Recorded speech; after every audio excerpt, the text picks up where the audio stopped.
So we're going to have a look at how we can use a new calculator to find the HCF and the LCM.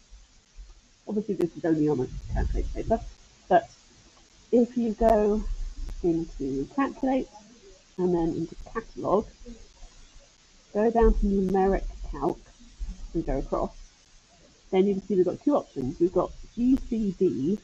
Now GCD stands for greatest common denominator,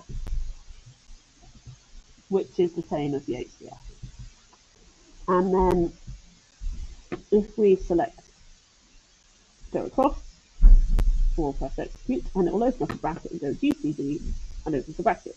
What we then put in is the two numbers, so 18. Then we need a comma, which is the second function of the right bracket, and then 21. Close the bracket, press execute, and it tells us that the GCD is 3.